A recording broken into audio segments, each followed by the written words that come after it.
No, no, no, still no. Putin and Xi Jinping's meeting did not make it to the picture headlines of the People's Daily, China's largest government-owned newspaper. Did the People's Daily report their meeting at all? Okay, here it is. There's no video and no pictures. I wonder if Xi's other meeting reports don't have photos either. Oops, other meetings have videos. That's because China Central Television, the country's largest government-owned TV station, reported them. Only Putin's meeting with Xi was not carried by CCTV. What's going on? What happened between Xi Jinping and Putin? Xi Jinping visited ex-Soviet Uzbekistan on September 15th for a summit of the Shanghai Cooperation Organization, or SCO. That was Xi's first overseas visit since the pandemic began almost 3 years ago. The highlight of the summit was supposed to be his meeting with Russian President Putin, whom Xi Jinping has called a good friend, an old friend, and a true friend, and maybe now the only friend. But the much-anticipated warm interaction did not happen. Xi obviously kept some distance from this old friend. Putin, in his opening statement in his meeting with Xi, said, "We appreciate our Chinese friends' balanced position in connection with the Ukraine crisis. We understand your questions and your concerns in this regard. During today's meeting, we'll certainly explain in detail our position on this issue, although we have spoken about this before." Let me try to explain what he really meant. My dear friend, I didn't want to accuse you of not helping enough. I completely understand your situation and concerns. However, you should still help me, and this is why. We don't know what Putin actually discussed with Xi Jinping because the rest of the meeting was muted. But we do know that Xi rushed to the airport the minute the summit was over. It really didn't seem Xi was too enthusiastic about this whole thing. However, the day after Xi went back to Beijing, Nikolai Patrushev, Secretary of the Security Council of the Russian Federation, arrived in China on a working visit. He met with the CCP's Central Committee Politburo member Yang Jiechi. One of the main messages he conveyed was that based on the agreement between Putin and Xi, the priority in Russian-Chinese relationship is to work consistently to strengthen their strategic link. More specifically, he said, the parties agreed on further cooperations between the military departments, with an emphasis on joint exercises and patrols, as well as on strengthening contacts between the general staffs. Mutual interest was expressed in maintaining a high level of military technical cooperation. And the day after that, Putin did this. Считаю необходимым поддержать предложение Министерства обороны. I think it is necessary to support the proposal of the Ministry of Defense and the General Staff to conduct a partial military mobilization in Russia. We have no moral right to hand over our loved ones to the executioners. We cannot fail to respond to their sincere desire to determine their own fate. The parliaments of Donbas People's Republics, as well as civil military administrations of Kherson and Zaporizhia regions, have decided on holding referendums to determine the future of these territories and asked us, Russia, for support. And lastly, he warned the West that in the event of a threat to the territorial integrity of the country and to defend the Russian people, they will use all weapon systems available, including, he implied, the nuclear weapons. This partial mobilization will call up 300,000 reserve troops. But there's a problem. Wasn't Russia running out of weapons and ammunition already? If they get another 300,000 troops on the battlefield, what are those soldiers going to fight with? And do they have the money to support this operation? This escalation took place right after Putin met Xi Jinping in Uzbekistan, which followed by a ministerial level meeting that discussed, among other things, further cooperations between the military departments of the two countries. Could Xi Jinping be backing Putin up after all?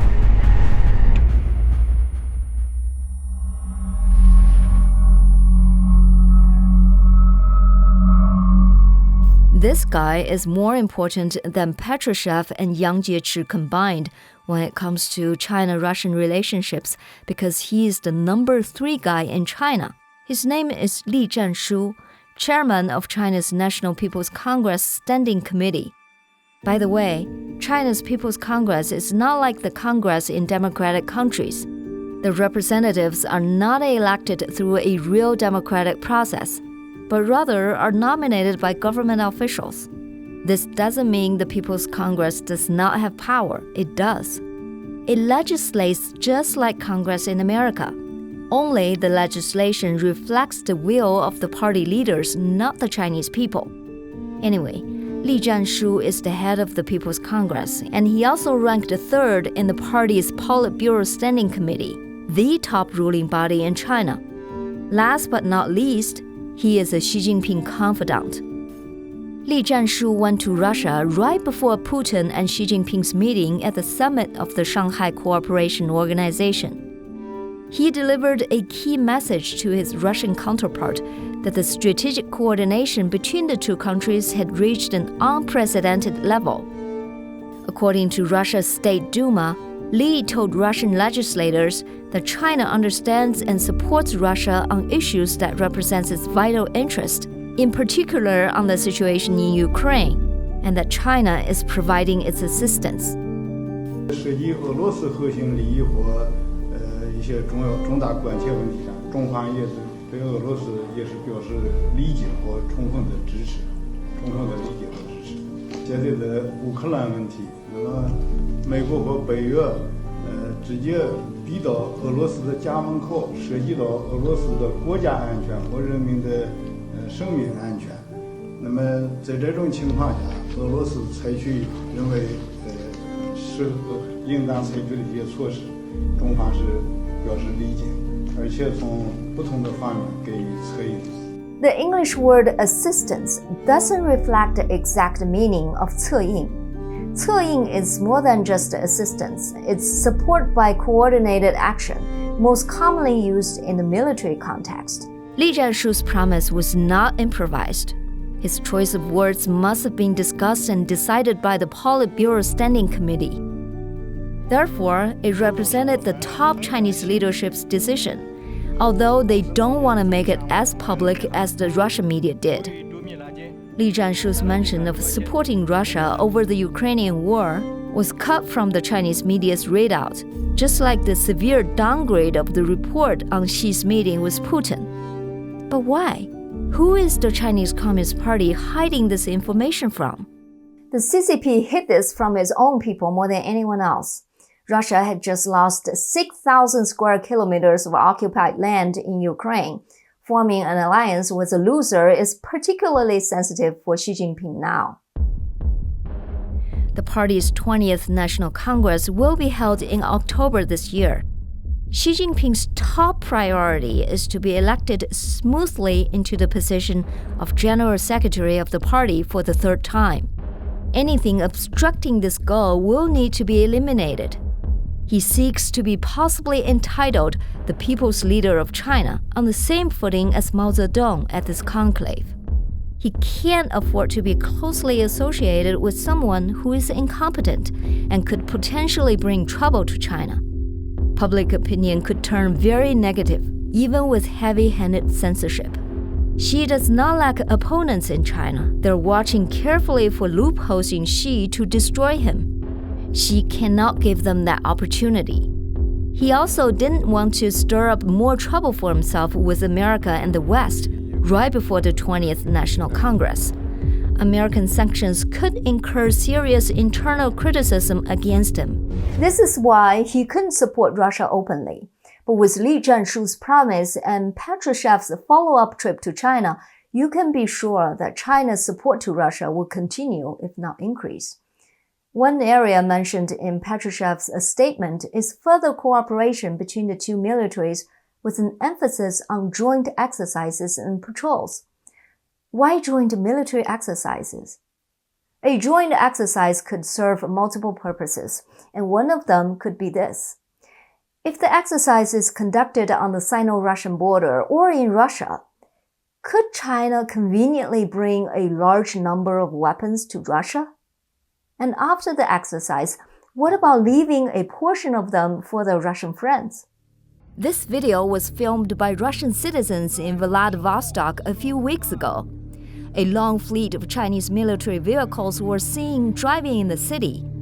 What's inside of these vehicles, we don't know.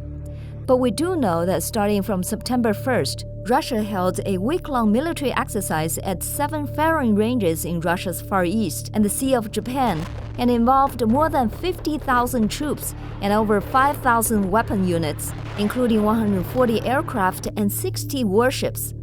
The participating parties include several ex-Soviet nations: China, India, Laos, Mongolia, Nicaragua, and Syria. If the Chinese military does leave weapons to the Russians, Russia could theoretically claim they bought them from North Korea, who bought them from China before. In fact, according to The Guardian, the Biden administration officials earlier this month confirmed a declassified U.S. intelligence assessment that North Korea was in the process of selling arms to Russia in violation of UN Security Council sanctions banning Pyongyang from importing or exporting weapons. North Korea denied such sales. Another area, as mentioned in Petrushev's statement, is the military tech cooperation between the two countries. I talked to a veteran Chinese Air Force officer about this and asked what this military tech cooperation could be. He told me that China has been relying on Russia's military doctrines and technologies since the PRC was formed, and that has lasted till today. Russia could provide advanced technologies to China in exchange for money, equipment, and components. It's highly suspected that China already supports Russia through disguised civil trade, such as selling electronics, including chips. A lot of those chips used in consumer electronics can also be transferred to weapons. China could also transfer weapons or other materials to Russia through a third party. For example, a country in the Shanghai Cooperation Organization. I read this interesting report from 8Data, a research lab at William & Mary. It was released in 2021, and it says that China's contracts contain unusually broad confidentiality clauses, which prevent borrowers from revealing the terms or sometimes even the existence of the loans. The researchers also found that China's contracts have become more secretive over time, with a confidentiality clause in every contract in the dataset since 2014. Could China support Russia via these secretive contracts? We definitely cannot rule out that possibility. But what if America finds out and sanctions China? Well, first of all, it's hard to find out given the secrecy of these contracts. Secondly, I don't think China cares that much since China assumes that America is decoupling from China and trying to besiege China economically anyway. The Biden administration's recent ban on selling sophisticated chips to China and Russia is a good example. In fact, Biden revealed to CBS 60 Minutes that during his recent phone conversation with Chinese leader Xi Jinping, Biden said, "If you think the Americans and others will continue to invest in the Chinese economy while violating sanctions against Russia, then you are making a huge mistake." Making a gigantic mistake. And guess what? At CSO's final press conference, Putin said that he and Xi Jinping stated a significant increase in trade turnover, an open defiance to Biden's warning. This is what we expected. The two countries are both severely isolated, and they do need each other. The most important tie is energy. One of the highlights of this SCO summit is the tripartite talks between China, Russia, and Mongolia, because Russia's natural gas pipelines to China and other Asian countries are likely to be laid in Mongolia. Russia's state energy giant Gazprom has been researching for years how to lay the massive gas pipeline Siberia 2 to transport natural gas to China over Mongolia. If the pipeline is laid, it will be able to transport 50 billion cubic meters of natural gas per year, equivalent to the annual transmission volume of Nord Stream 1 and about 1/3 of the total natural gas that Russia sends to Europe each year. Russia has now replaced Saudi Arabia as China's largest oil importer. If this pipeline goes through, energy sanctions against Russia by Europe and the United States will hardly bring a fatal blow to Russia. At the same time, the threat to cut off oil transport from Saudi Arabia to China through the Strait of Malacca will also lose its deterrent effect. This has great strategic significance for both China and Russia. For this reason alone, China and Russia have to form an alliance. Does the CIA or FBI have think tanks under them? I have never heard of it, but China does. And because it's under the intelligence agency, it's more important than other think tanks. So, in a recent article by Fu Mengzi, vice president of a think tank affiliated to the Chinese Ministry of State Security, Mr. Fu proposed 3 answers from China's side in response to the West's countering of a China-Russia alliance. The first is to oppose a unipolar world order. The second is to seek an alternative development mode in a post-globalization era. And the third is to solidify relationships with neighboring countries, to reorganize the supply chains within these countries to create an extended internal economic circulation in defense of a Western blockade. Just to be clear, Russia has a 4,300-kilometer border with China, the second longest among all of China's neighbors. The article also recognized that the trend of an Eastern rise and a Western descent is slowing down.